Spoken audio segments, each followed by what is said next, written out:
This video is to show where I got to and kind of wrapped up the metahuman side of things, at least for the next couple of weeks.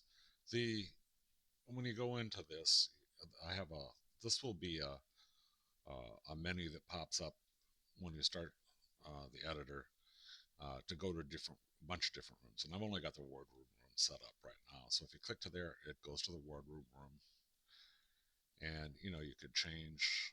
This is the one we're used to, or you could change it to Ada or Danielle or Malika or whoever you wanted to uh, send it to.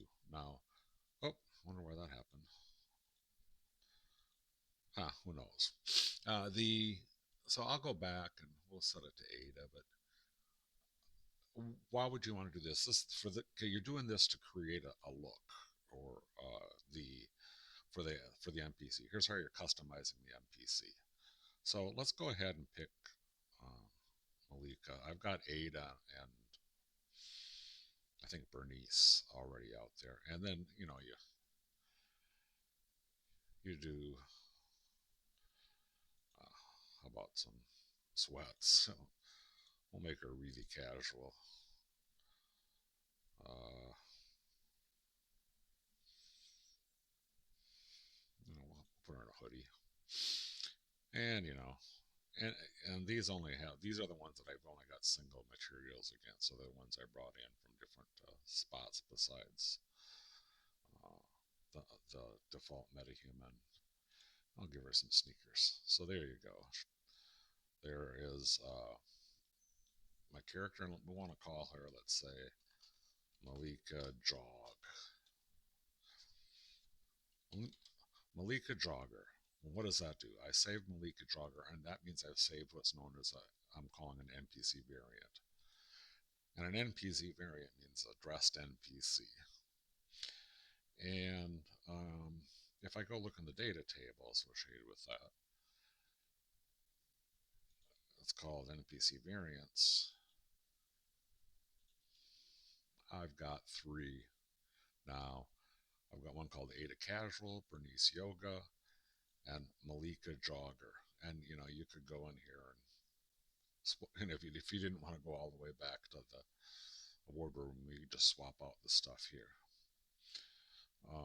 So I could change colors of shoes or whatever.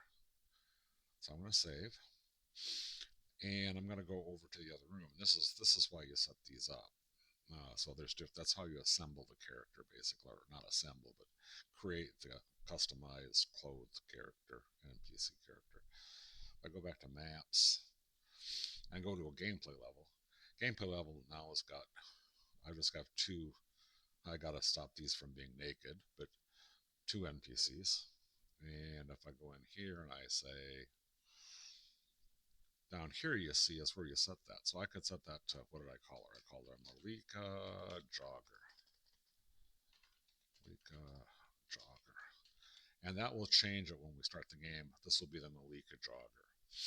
And you also name it, the NPC name, and the NPC name is for dialogue stuff. So that's down the road, but it's separate. Then this is the appearance, and then this is the logical name inside of the level. So if I say go, there they go. I've got Malika in there with Bernice now, and so I could swap in another character if I wanted to. So let's go ahead and bring up.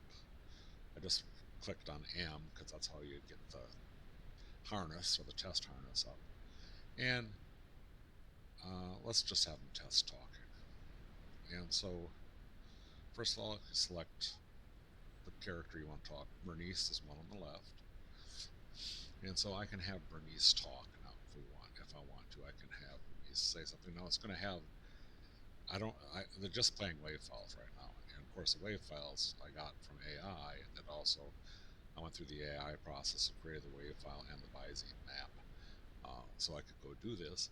But the what you try to do with this is obviously we'll send it to um, and change the voices. Change the voice that's spoken. Right now, the wave file gets recorded by AI, and I just select the default voice in order to do it. But there's plenty of services out there where you can have all kinds of unique voices.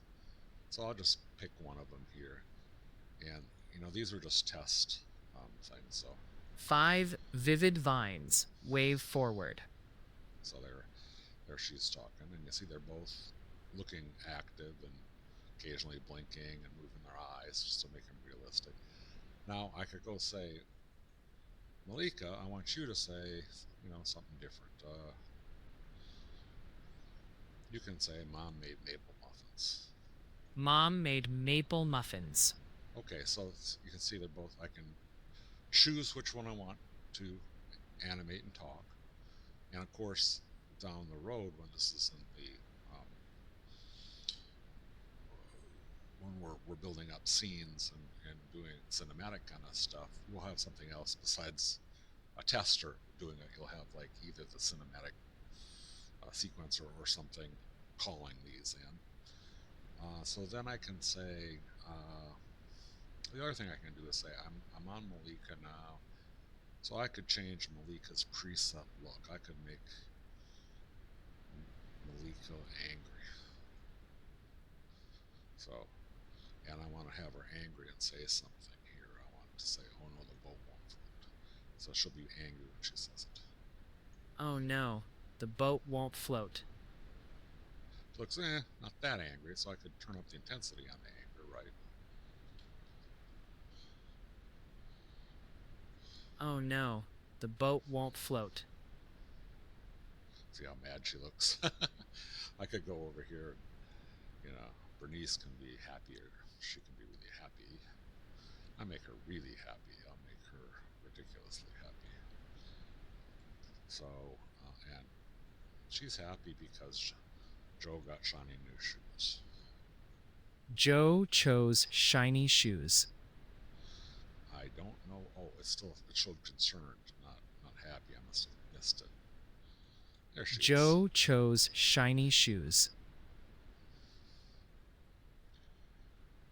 And I can turn up her happiness. Joe chose shiny shoes.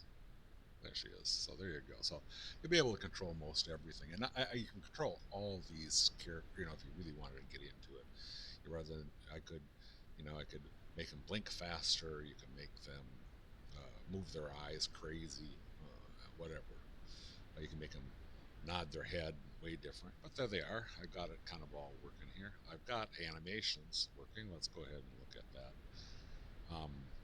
So again, I can choose Bernice to do an animation, and what do I want her to do?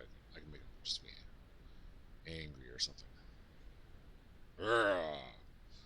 See, and that changed the facial expression and the the